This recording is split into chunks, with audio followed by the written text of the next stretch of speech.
This is White Plains Week, the weekly roundup of White Plains, Westchester, and world news.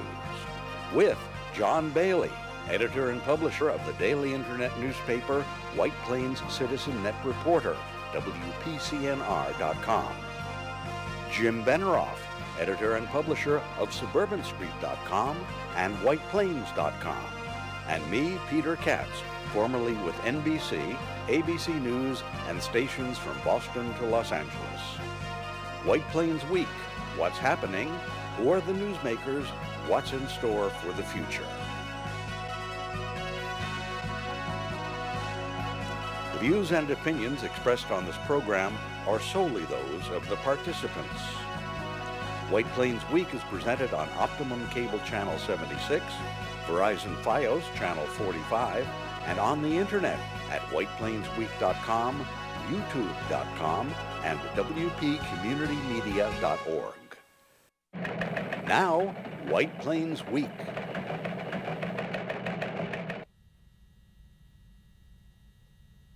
Good evening. This is John Bailey, and this is White Plains Week with my partner these last 19 years been doing this program, Jim Benefore.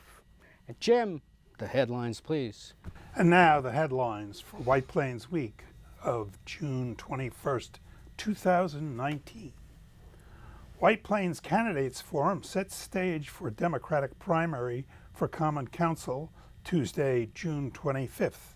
Polls open 6 a.m. to 9 p.m. Call City Clerk at 422-1227 if you do not know your polling place. City sales tax receipts for May flat with last year and may not match last year's total. County sales taxes are up 3.3% first 5 months. County awaits governor decision on sales tax hike. Con Ed asks for sharp hike in natural gas and electricity delivery rates. Hearings in Yonkers and New York City Tuesday. Activity at East Post Road and Mamaroneck Hole in the no date set for start of construction. Gas skimming, a threat at gasoline pumps. And roving correspondent Ashley Brown visits the Youth Bureau job fair at the Crowne Plaza. Thank you, Jim. And now we go to the White Plains Week video newsreel, March of Time. And coming right up there is the League of Women Voters Forum, which took place last Monday night and featured the 4 candidates shown here. Next slide. Kim Bresler, upper left. Jen Puja on the upper right. The incumbent council person, Nadine Hunt Robinson, and another Democratic nominee nominated for Common Council, Victoria Presser. And just to make sure, I want to get this information right away, the campaign is in full swing. What there is left of it, can we have the brochures? There we are. And as you can see, the brochures from the Democratic nominees really pretty focused on this is Tom Roach's team, and they're all over the place, good organized mailings. Bresler has put out only one handout card, and you can see the forum that was telecast live Monday night by White Plains TV, and also on that Swagat site. If we can have the previous slide back, just want to make sure people get to see that. There we are. There is where you can see the actual forum, which I firmly urge you to watch, and you'll get a sense of where the city is going. Now, Jim, you mentioned you had saw part of this forum. Yeah, I didn't see the entire forum. I saw only part of it. I was sort of interested in what they were saying about housing. I think the council has done a pretty good job on housing, and I thought that Kat Bresler's statements were somewhat confusing. She keeps talking about low-income housing versus affordable housing, and I didn't know exactly what she was focusing on with that. I think basically the city council has done affordable housing. Am I correct on that? Yes, affordable housing. Right. Low-income housing is not something that can really be done per se. It's not economical enough. They can't keep construction costs low enough to fall within that realm. So that has to be subsidized in existing housing or other things like that. But there's one suggestion I would make, and all of the landlords will be upset with my suggestion here. And that suggestion is? I Take think notes. one of the things that they should do is after a building is built, they should keep track, and it should be public information, of the actual occupancy. And if the occupancy is below a certain percentage, they should make them add affordable units. In other words, have to rent out units that are vacant at affordable rates. Yes, and also keep their assessables up, wouldn't it? Well, Right. Well, I'm just making a caustic remark. There are certain problems with that because banks have requirements in their mortgage arrangements about how much rental you have, how much rent you're getting. But as I said before, you're pretty much guaranteed of collecting the rents for affordable housing. When you get into the luxury housing, you may have some problems. Yes, you're in the money, and then you're not in the money, and so you have to move. Right. Now, the other thing about this forum was the media was prevented from videotaping it while it was going on, and I didn't feel this was right. I mean, if you wanted good coverage of that, you had to, you weren't going to get it, and I felt that was a mistake, and certainly not in the best interest of distributing information about the candidates. I thought that Jennifer Puja, who was running for one of the three seats, expressed herself very well and seems to say all the right things. And I thought she was pretty good also. She was. I thought she, of the two who are new to the, who will be new to the, or of the three who might or might not be new to the council. That could be breaking news. Yes. Now, Nadine Hunt Robinson, being on the council for what, about 5 years now, was very versed and sprinkled in inside baseball and her talks and her answers.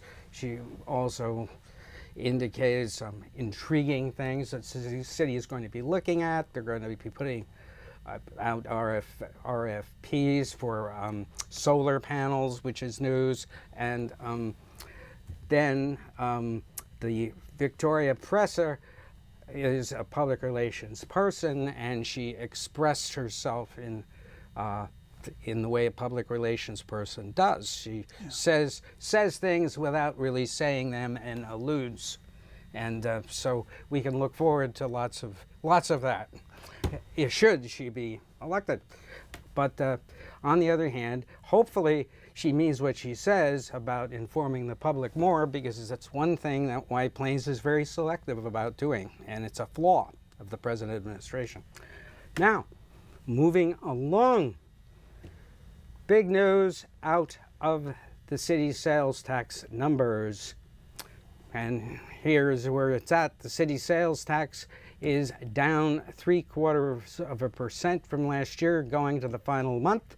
We've so far through May have earned $49.7 million in sales tax receipts compared to $50.1 million last year. Sales tax revenues are down for 4 of the last 5 years since 2015, and the red figures show the years when we failed to reach previous year's heights. So if you look right across the board, that is what has happened the last 5 years. And what may happen if we get the same amount of money in June, which we got last year, we'll hit 49.7 million. Now, you know, Jim, I want to show you something else, which I figured out last night, and that is a mystery to me. If we can see the mystery slide, there we go. It's the case of the numbers that did not move. I got to thinking, well, geez, if you've got inflation, you should have natural rising in prices over 5 years. And the inflation rate has averaged about 2% the last 5 years. Now, if they were not, if the figures, sales tax revenues were reflecting, you know, a normal economy, they should rise with some sort of inflation thing, because people raise prices each year, right? They do. So what has happened? If they raise prices 2% in White Plains retail, look what happens. You are, instead of only collecting $49.7 million in 2019 in sales tax revenues, we would hit $58.4 million if you add 2% inflation compounded each year. This is a mystery to me. It means, I think, that I may be wrong on this, that our sales are much worse than indicated. What do you think, Jim? Well, this is not I'll good. tell you, I was noticing on Mamaroneck Avenue that there seemed to be, and I didn't actually walk it, but there seems to be a lot more vacancy than I had thought in the last several months. Mm-hmm. I don't know if I'm correct on that or not, but I mean, nobody puts out vacant stores of this month Yeah. stats, you know. But doesn't that seem strange to you? That, you know, it's the rising tide of the economy should lift. Since if we go to the well, I would really have to study it more carefully than I have. I'm not as knowledgeable Right. about Not- sales tax as you are, but I'm not knowledgeable. I just know baseball statistics. yeah. And that's all you do. If you have 2% inflation, you should be at least keeping pace with inflation. Now let's go to the county. Meanwhile, over at the McHalian building, the sales tax for the county is up for the first 5 months of 2019. After 5 months, they've gained $7.1 million in sales tax receipts.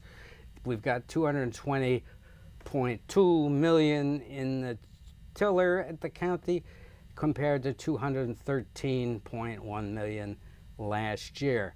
3.3% increase. Well, maybe we should hit 'em up. Inflation. Maybe we should hit them up for a sales tax loan. Yes, right. In fact, we still await Governor Cuomo, who's being coy at his best. He hasn't signed the sales tax increase yet as we're doing the show. And I tell you, if he doesn't, he is leaving the Latimers high and dry and broke. And we're really hurting us. I would assume he signs it. Why? But why all this drama? I guess to have a big, splashy announcement, I guess, of it. Now, with this big story of the week, in fact, it might be the shocker of the week, is that the Public Service Commission, with 1 week to go, announced they were holding hearings on Con Ed surprise rate increases, and they are whoppers. They propose to raise gas delivery rates 15.8%, and that's for shooting the gas through the pipes that Con Ed has to fuel up people using gas for fueling their electricity. Now, electric rates, they are going to raise those 8.6%. And the Public Service invites you to comment down in Yonkers on Tuesday. They have 2 sessions, or in New York City, and you can find those locations on the WPCNR.com website. Does this surprise you? Well, the only thing I can say is You're above the fray because you're in solar. I put solar energy in my house, and my electric bill is like 0. Yeah. Gas bill is still up there, but Can you get an extension cord from your house over to mine? I would like that. Go ahead.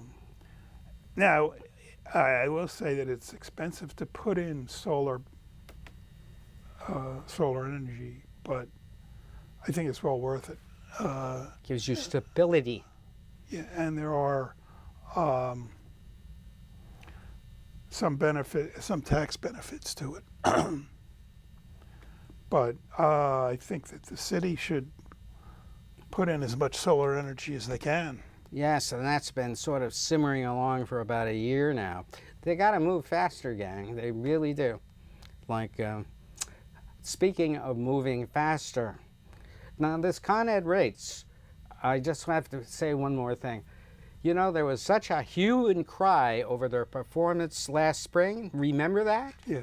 People yelling into the phone and huge press conferences. Well, this was announced.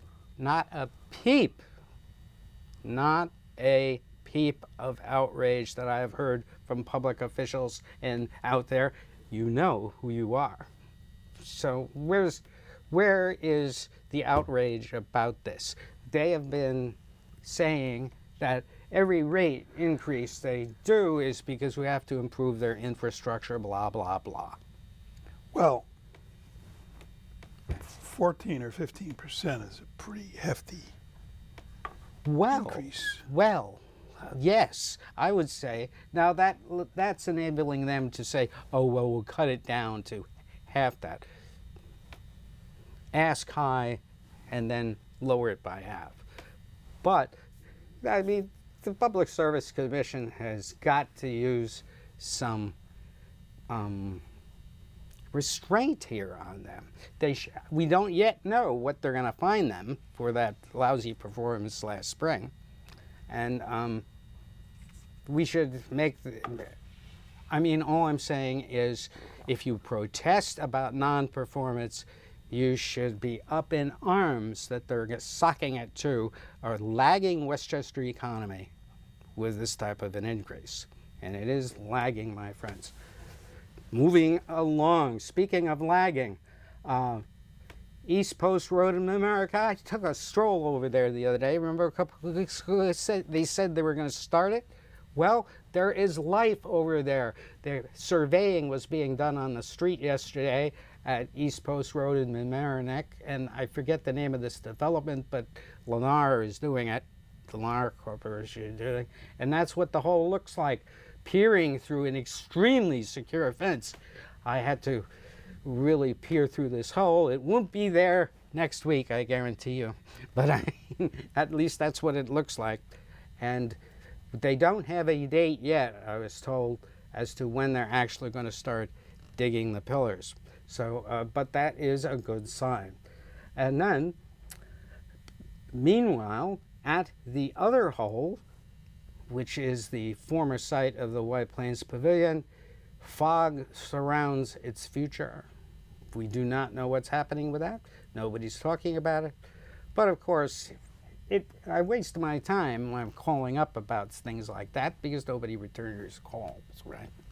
But that's an important project. It does not look good. Well, it's like I said, I don't know what the housing levels are. Yeah.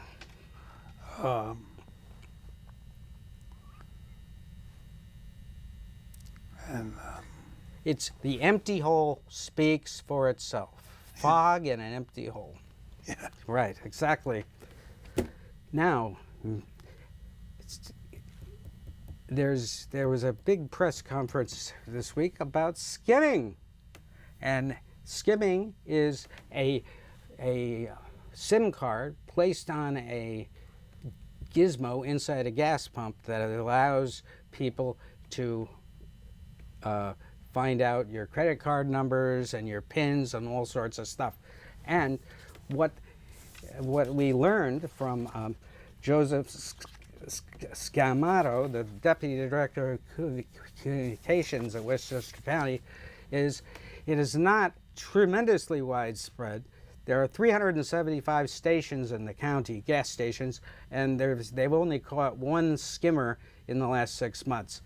And I asked, whether or not, hey, these things are locked. How can you get in and place them? And he said some designs use a universal key, easy to replicate. Another money-saving device, which is not smart, okay? Now, many station operators, Scamato said, do inspect their own pumps. Others don't, but the county informs every operator about skimmers. Not always the case, and they need to know what to look for. Sometimes maintenance companies will find them. The discovery was at an annual inspection of pumps. We do participate, the county that is, in statewide skimmer enforcement actions, and in Westchester, 7 skimmers were found since September of 2017. Statewide, only 52 since September of 2017, but that's still a big figure, 50 if statewide. But anyway, so be aware when you use that cash card, you got to be careful. And now, another absolutely new thing happened. We have a new ride at Playland. Let's take a look at that. There was George Latimer announcing the new ride on Thursday at Playland. That's the construction, the beginning of construction of it, and that's what it's going to look like. Lower left from the manufacturer's website, and it's a spinning disc that really whips you up and down. It's quite a popular ride, and that should be ready to go in July. Now, back on June the 7th, the Youth Bureau held a jobs fair at the Crown Plaza Hotel. The Youth Bureau Job Fair employs hundreds of youth for a pay during the summer. And it's a great institution, and Ashley Brown reported on it for us.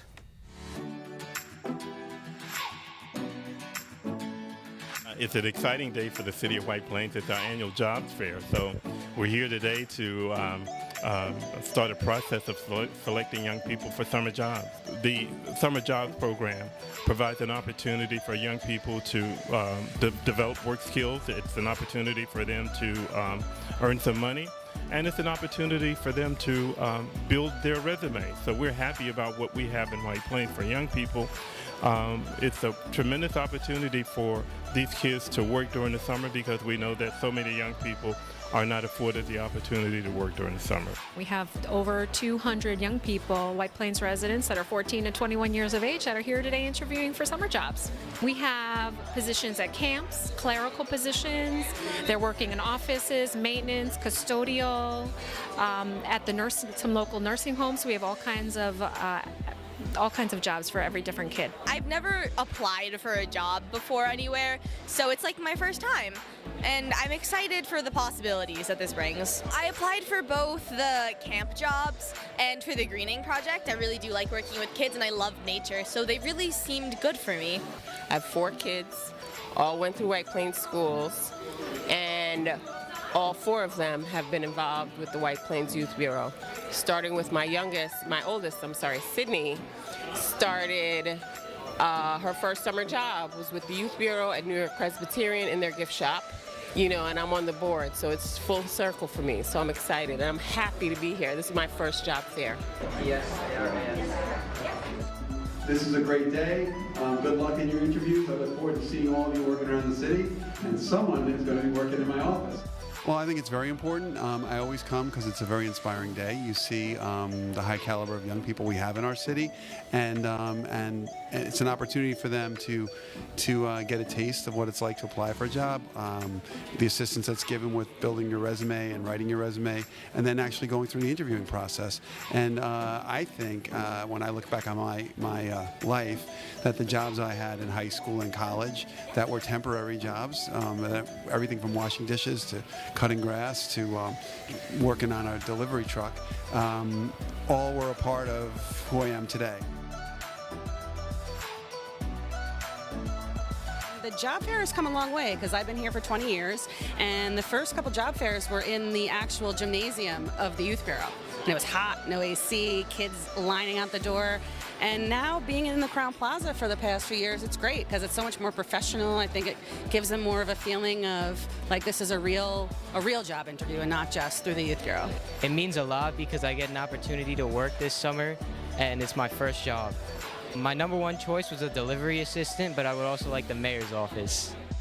I chose 3 different jobs. I chose Family Services of Westchester, Bits and Pieces at the Youth Bureau, and the New York Presbyterian Hospital job. I love kids. I really want to be a counselor. The youths that come to work with us help us with filing, and they help us with data management. They help us with spreadsheets. All the stuff that is accumulated throughout the year that we just need a little extra help with, they help us. I've been doing this for a long time now, and I look forward to it every year. I just want to get a job and do things on my own and not ask my mom for money and all of that. I like to come every year to this interview because I am so amazed at how poised, intelligent, well-spoken you folks are, and you really are getting preparation for the future, for future success. We do offer workshops at the high school that they can attend to learn how to interview, helping them write resumes, and then tips on how to dress and how to come here prepared to look their best. I think I did pretty good in all of them. I was slightly nervous, but on top of everything, I feel like I did perfectly fine. Our Youth Employment Job Fair has been going on for more than 40 years now, and it's one of our signature programs in the city of White Plains. How about that? Great job putting that piece together by Ashley Brown, and she's available to do that. Jim Benefore, John Bailey saying good night for White Plains Week. This has been White Plains Week, news and commentary about White Plains, Westchester, and the world. The views and opinions expressed on this program were solely those of the participants. White Plains Week, produced by White Plains Citizen Net Reporter, and presented on Optimum Cable Channel 76 and Verizon Fios Channel 45.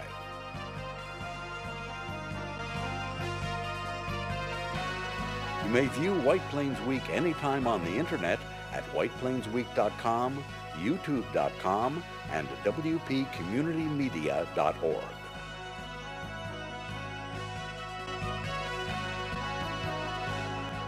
For White Plains Week, this is Peter Katz speaking.